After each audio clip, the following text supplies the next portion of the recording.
वीर राक्षस केला दुर्धर मार शिळा शिखर धूम्रपानी असो या ठिकाणी स्वतः असणारे निकंपन नावाचं असणार सेनापती आणि निकंपन असणारा युद्ध करण्यासाठी रणभूमीत आलेला आहे आणि त्याचं सैन्य असणारं राक्षस आहेत आणि ते राक्षस असणारे घनघोर त्या ठिकाणी युद्ध करू लागलेत आणि वानराला असणारा मारा देऊ लागलेले आहेत अशी त्या ठिकाणची वास्तव्य आहे. निशाचरी सुनी दृष्टी वानर वीर वळोनी मुष्टी मारिती राक्षसांच्या थाटी रणी सनिष्ठी गार्जोनी. स्वतः असणारे राक्षस असणारे त्या ठिकाणी वानराला मारतात तर लगेच असणारे लगेच मुठी वळवितात आणि स्वतः असणारे वानर मुष्टी घात त्या राक्षसांना देऊ लागलेले आहेत. कोपणी अति दुर्धर रणी खवळले वानर करीती शिळा शिखर मार निशाचर भंगले. त्यावेळेस स्वतः असणारे अति क्रोधायमान झालेले आहेत वानर अति भयंकर त्यांना राग आलेला आहे आणि रागाच्या भरात असणारे शिळा शिखर असणारे डोंगर असणारे झाडं असणारे फेकू लागलेले राक्षसावर आणि राक्षसावर फेकल्यामुळं राक्षस सैन्याचा निपांत होऊ लागलेला आहे.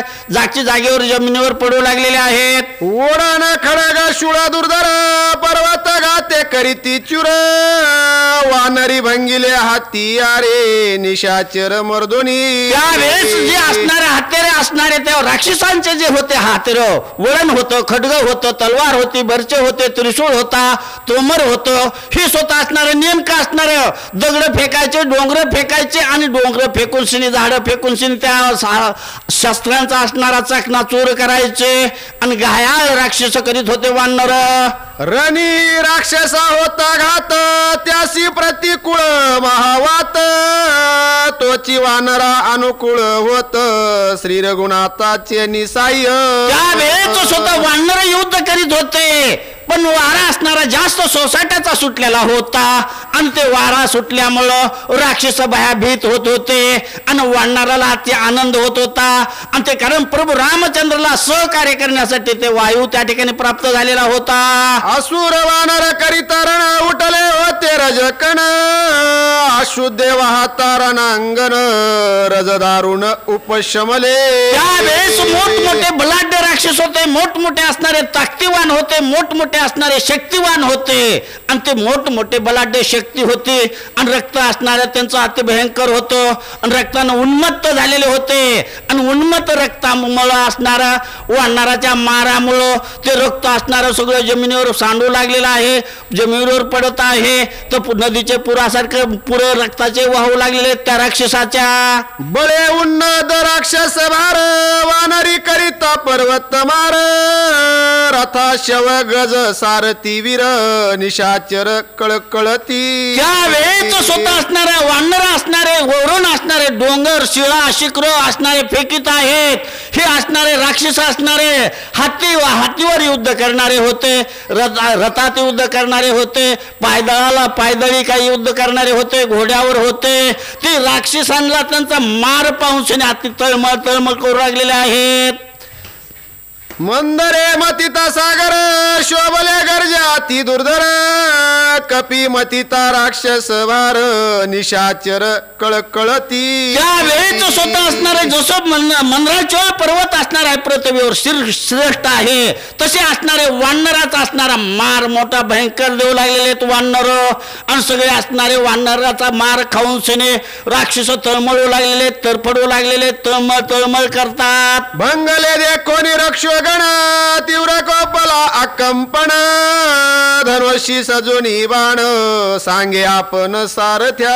त्यावेळेस आपलं सैन्य असणार तरपडू लागलेले पाण्यातून बाहेर मासोळी जसे टाकल्यानंतर तरपडती तसं आपलं सैन्य तरपडत आहे असं स्वतः अकंपनला वाटलं आणि लगेच सारथ्याला सांगितलं की या धनुष्यातून बाहेर का बाण काढला धनुष्य काढलो आणि सारथ्याला आज्ञा दिली रथ प्रेरणा कर म्हणून शनी. मर्दोनी राक्षसांचे भार गरजात उभे वानर वीर शीघ्र प्रेरी रहवर कपी कुंजर वदावया. त्यावेळेस अकंपन म्हणतोय आपले राक्षस सगळे राक्षस असणारे मरून गेलेले आहेत आणि सगळे वानर जे जे कार करते त्याच्या सारथी तू लवकरात लवकर असणारा ज्या ठिकाणी वानर आहेत त्या ठिकाणी रथ घेऊन चल. ऐकोणी अकंपनाचे वचन सारथी रथ प्रेरुण जेथे वानर करतीरण तेथे आपण आणिला. अकंपनची आज्ञा मानली सारथ्यानं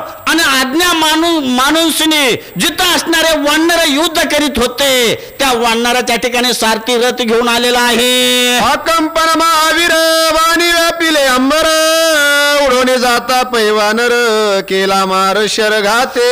अकंपन असणारा मोठा असणारा बलाढ्यवीर होता.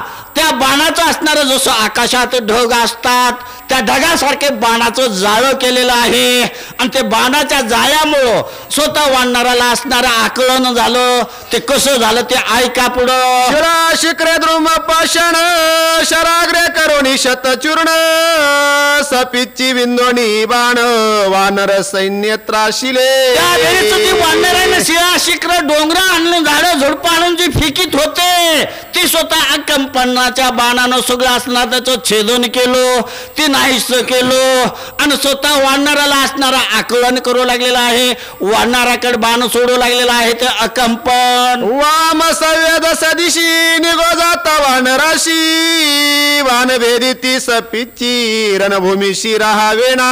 त्यावेळेस असणाऱ्या अकंपनाचे जे बाण होते ती बाण असणारे बाणामागे बाण अनंत बाण येत होते आणि अनंत बाण आल्यामुळं ते बाण कुठं लागतोय कुणकुण कसा निघतोय हे सुद्धा वानराला कळत नव्हतं. म्हणून वानर असणारे काहीतरी व्याकुळ होऊन बसलेले त्या ठिकाणी. जैशी पर्जन्याची वृष्टी त्याहून सवेग शरवृष्टी वानर बाणी होऊन हिमपुटी उठाउटी पळाले. त्यावेळेस जसं असणारा मेघाचा पाऊस असणारा गडगड गडगड मेघ गरजावा आणि मोठा गर्जना करून शनी पाऊस जसा पडतो तसे ते अकंपनाचे बाण असणारे पावसाप्रमाणे पडत होते आणि पावसाप्रमाणे पडत असल्यामुळं वानराचे घाबरगुंडे झाले आणि वानर असणारे चारी दिशेला पळू लागले. रावणाच्या कटकांत अकंपन वीर विख्यात कायेशी वानराची मात रणिरगुणात मारीन. त्यावेळेस अकंपन म्हणतोय हे वानर तर काय चिलते ह्या वानराची काय गत एका क्षणात त्यांचं नाहीसं करेल आणि प्रत्यक्ष प्रभू रामचंद्राला सुद्धा मी वध करेल असा भावना व्यक्त ते अकंपन करीत आहे. रणियुबा कंपन गरजा तशा अतिश लागुण पळता दे कोणी वानर गण हनुमान आपण चालिला. त्यावेळेस अकंपन असणारा स्वतः मोठ्यानं गर्जना केली वानर पळून चालले आताच प्रभू रामचंद्राचा वध करतो अशी मोठ्यानं गर्जना केलेली आहे अकंपनानं. ही हाक असणारे आपल्या हनुमंतरायानं ती हाक ऐकली आणि हनुमंत असणारे धावले पुढं. राम नामे सोय गरजत वानरांना भिकार देत करावया कंपनाचा घात आला हनुमंत लगेच हनुमंतानं प्रभू रामचंद्र भगवान की जय अशी मोठीनं गर्जना केले आणि सगळ्या वानराला 18 पद्मा वानराला धीर दिलेला आहे आणि धीर देऊन शिने आता त्या कंपनाला मारतो हा भाव व्यक्त हनुमंत करतात. येता दे कोणी हनुमंत पळते वानर समस्त स्वय परतले युद्धार्थ बळवून मत्त हनुमंत. त्यावेळेस हनुमंतांना धीर दिला धीटपणा त्या वानराला दिला. चारी दिशेनं पळत होते पण हनुमंताची हाक ऐकले भुभुकार ऐकला राम नामाचा जय घोष ऐकला आणि जय घोष ऐकल्याबरोबर सगळे चारी दिशेला पळत होते. ते परत महागारी फिरले. पहिली थोडी ताकद होती त्याच्यापेक्षा चतुरंग ताकद त्या वानराला प्राप्त झालेली आहे. मेरू शिखर समान हनुमानाला देखून कंपन कंपाये मान दुर्धर विघ्न. मेरू मल्हार पर्वत आहे जसा पृथ्वीवर श्रेष्ठ मोठा आहे तसा हनुमंत आलेला आहे. ते अकंपनानं पाहितला. अकंपनाचा घाबरगुंडी त्या ठिकाणी हनुमंताला बघितल्याबरोबर झाले. राक्षसांचा कंद कुदळ मुख्य हनुमाना ती बळ याशी करोनी रण कल्लोळ गोळांगुळ मारीन. त्यावेळेस कंपन म्हणतोय राक्षस कुळा असणार हे असणारा हनुमंत कसा आहे, मुसळे आणि उकळात घालून सगळे राक्षस कुळांचा नायनाट करेल असा कंपनाच्या लक्षात आलेला आहे. आजी मरणे का मारणे आयसे निर्वाण युद्ध करणे रणी गरजोनी सत्राने निर्वाण बाणे विंदित. त्यावेळेस स्वतः कंपन म्हणतोय की आज मरायचं तरी नाही तर हनुमंताला मारायचं तरी असा धीरपणा धीटपणा कंपनाच्या मनात केला आणि मोठ्याने गर्जना केले. आणि काय गर्जना करतोय काय कसा युद्ध करतोय ते ऐका कंपन हनुमंता बरोबर. जेवी मेरूच्या शिखरा मेघ वर्षती मुसळधारा तैशे वान पै कपिंद्रा विंदी वानरा सर्वांगी. त्यावेळेस कंपनानं काय केलेलं आहे, मेरू मंदार पर्वत आहे आणि जसं मुसळधार त्या मेरू मंदारावर पडत आहे तसे मुसळधारासारखे वर्षा वाचणारा बाणाचा तो करू लागलेला आहे कंपन वाढणारावर. कंपनाची शरवृष्टी हनुमंताशी पुष्पवृष्टी बाणात्यन गणी जगजेटी शंका पोटी असेना. त्यावेळेस स्वतः हनुमंत राहायला असणारे जे आकंपनाचे मुसळाहून बाण होते, मुसळासारखे झारा जशा असतात तसे बाण असणारे मोठे थोर होते. पण हनुमंताला जसे अंगावर फुलं वाहवात तसे ते बाण वाहू मनाच्या ठिकाणी वाटू लागलेले हनुमंताला. गिरी शिखरेशी समान शाल वृक्ष उपटोन मारावया कंपन हनुमान जान चालिला. त्यावेळेस मोठ्या उत्सुकतेने मोठ्या आनंदाने त्यांना असणारा आनंद झालेला आहे आणि आनंदाच्या भरात मुखानं नामस्मरण प्रभू रामचंद्राचं आणि मोठे असणारे गिरी कपाट मोठमोठे झाडे वृक्ष असणारे उचललेले आहेत आणि त्या कंपनाकडे टाकीत आहेत हनुमंत. बळे हाणीता शाल वृक्ष कंपना ती दक्ष हातीच्या हाती छेदिला देख साधू. एक विशाल वृक्ष असणारा त्या ठिकाणी हनुमंतानं टाकलेला आहे. पण हनुमंतानं हातातल्या हातात ते विशाल वृक्ष असणारा कंपनानं त्या बाणाचा त्या झाडांचा बाणानं छेद केलेला आहे. बळे हाणीता अत्याद्भुत वृक्ष छेदिला हाता हात तेने हनुमाना ती विस्मित वीरविख्यात अकंपन. त्यावेळेस हातातल्या हातात वृक्षांचं खंदन केलंय हे हनुमंताच्या लक्षात आल्याबरोबर असणारा खरोखर हनुमंत म्हणतात की धन्य धन्य असणारा हे अकंपन आहे युद्ध, हे असणारा सगळ्यात श्रेष्ठ युद्ध असणारा अकंपन आहे असे धन्यवाद त्या अकंपनाला हनुमंत देतात. हनुमंताचा घात निवारू शके इंद्रजित अकंपन वीरविख्यात केला घात शाल वृक्ष. स्वतः असणारा हे हनुमंत म्हणतात किंवा एवढा इंद्रजित आहे, इंद्रला जिंकणारा 33 कोटी देवांना जिंकून आणणारा हा इंद्रजित आहे. पण त्याचं सुद्धा माझ्या बरोबर काय युद्ध करणं त्याच्या बरोबर त्याची ताकद झाली नाही.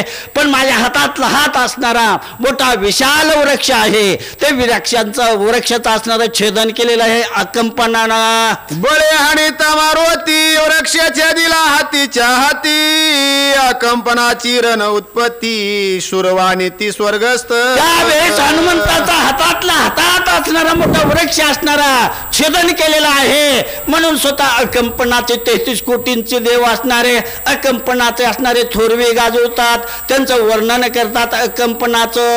अकंपने छेदिला शालद्रुम कपीचे व्रत गेले कर्म तेने हनुम्याशी विस्मय परम दृढ विक्रम अकंपना. त्यावेळेस हातातल्या हातात असणारा वृक्ष छेदन केलेला आहे.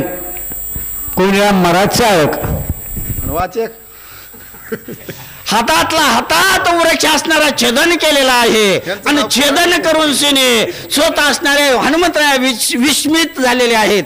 आपली ताकद असणारी व्यर्थ गेली आणि व्यर्थ ताकद गेल्यामुळं काय विचार केले ना काय फलश्रुतीने याचा असणारा वध अकंपनाचा कसा करावा असा विचार करतात हनुमंत. पुंडलिका वरदे हरी विठ्ठल श्री ज्ञानदेव प्रभुराम.